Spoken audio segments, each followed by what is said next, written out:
வணக்கம் நண்பா. நம்ம இன்றைக்கி எங்கே வந்திருக்கோம் அப்படின்னு பார்த்தீங்க அப்படின்னா, காங்கேயத்திலிருந்து வரதம்பாளையத்தில் லொக்கேட் ஆகிருக்கிற கைத்து மில்லுக்கு தான் நம்ம இன்றைக்கி மிஷினரிஸ் ஒயரிங் பண்ண போகிறோம். கரெக்டாக ஒரு 4 மிஷினுக்கு மட்டும் ஒயரிங் பண்ண தர முடியுமா அப்படின்னு சொல்லி கஸ்டமர் கேட்டிருந்தாங்க. ஸோ அதே மாதிரி நம்ம ஒரு 4 மிஷினுக்கு மட்டும்தான் ஒயரிங் பண்ணியிருக்கோம்.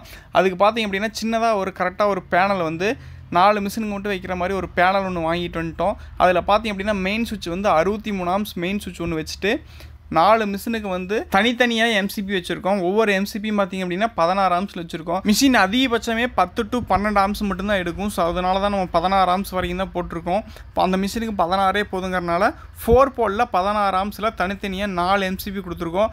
அது இல்லாமல் அடிஷ்னலாக நாளைக்கு ஏதாச்சும் எடுக்கிற மாதிரி இருந்தால் என்ன பண்ணுறது அப்படின்னு சொல்லிட்டு அதுக்கு கீழேயே 2 போலில் ஒரு எம்சிபியும் 4 போலில் 2 எம்சிபியும் மாட்டி விட்டுருக்கோம். ஏன்னா நாளைக்கு ஏதாச்சும் ஃபியூச்சரில் ஏதாச்சும் எக்ஸ்ட்ரா லைன் எடுக்கிற மாதிரி இருந்தால் இல்லை மிஷினுக்கு எதாவது வச்சா தேவைப்படுமே அப்படிங்கிறக்கோசரம் நம்ம ஆர்டர் பண்ணும்போதே மேலே 4 மிஷினுக்கு கீழே ஒரு 4 மிஷினுக்கு கனெக்ஷன் கொடுக்குற மாதிரி தான் ஆர்டர் போட்டிருந்தோம். ஸோ அதுக்கேற்ற மாதிரியே பேனலும் வந்துருச்சு. இப்போ நம்ம என்ன பண்ண போகிறோம்னா ஒவ்வொரு மிஷினுக்கும் தனித்தனியாக லைன் எடுக்க போகிறோம். ஸோ அதுக்குண்டான கனெக்ஷன் தான் ROIBன்னு பார்த்து கரெக்டாக கொடுத்துக்கிட்டு இருக்கோம். இந்த பேனலுக்கு யூஜி கேபிள் தான் போட்டிருக்கோம்.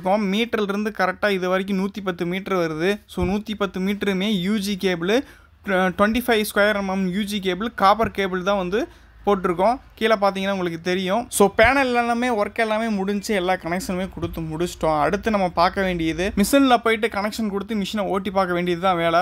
ஸோ மிஷின் அங்கேருந்து பிரித்து கொண்டாடும்போது பார்த்தீங்க அப்படின்னா எல்லா ஒயரையும் கழட்டி தனித்தனியாக கொண்டாந்து கலட்டிக்கு வச்சுட்டாங்க. ஸோ நம்ம ஒவ்வொன்றா செக் பண்ணிட்டு எது எந்த ஒயரு எந்த மோட்டருக்கு போகிறது, அது மட்டும் இல்லாமல் push button, sensor wire, contactor wire எல்லாமே கழட்டி, ஏன்னா நம்ம ஒரு இடத்துலேருந்து இன்னொரு இடத்துக்கு மிஷினுக்கு கொண்டாடும் போது எல்லாமே அசம்பிள் பண்ணாமல் தான் கொண்டாடுவாங்க. தனித்தனியாக தான் இருக்கும். நம்ம தான் கொண்டாந்து ஒரு இடத்துல செட் பண்ணிட்டு எல்லாத்தையுமே அசம்பிள் பண்ணணும். ஸோ எல்லாமே பார்த்திங்க அப்படின்னா தனித்தனியாக தான் இருந்துச்சு. நம்ம தான் ஒவ்வொன்றா செக் பண்ணிட்டு எந்தெந்த ஒயர் அப்படின்னு பார்த்துட்டு எல்லாமே கனெக்ஷன் கொடுத்துட்டோம்.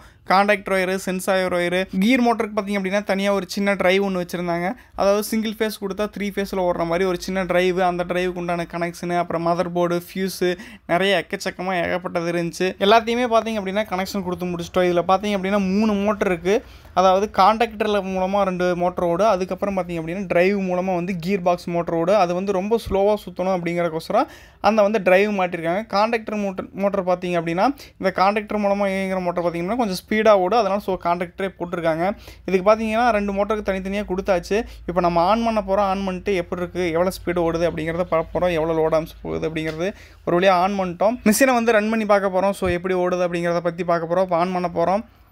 மிஷின் பார்த்திங்க அப்படின்னா கொஞ்சம் ரிவேர்ஸ் ஓடிச்சு. அதுக்கப்புறம் நம்ம அந்த காண்டாக்டரோட அவுட்புட்டில் ஓவர்லோட் ரிலே இருந்துச்சு பார்த்திங்க அப்படின்னா அதில் டேரக்ஷன் மட்டும் மாற்றி கொடுத்துட்டு அதுக்கப்புறம் ரன் பண்ண ஆரம்பிச்சாச்சு. ஸோ ஒர்க் எப்படி இருக்குன்னு பாருங்கள். ஒர்க் பிடிச்சிருந்தா வீடியோக்கு ஒரு லைக்கை போட்டு மறக்காமல் நம்ம சேனலை ஃபாலோ பண்ணிக்கோங்க.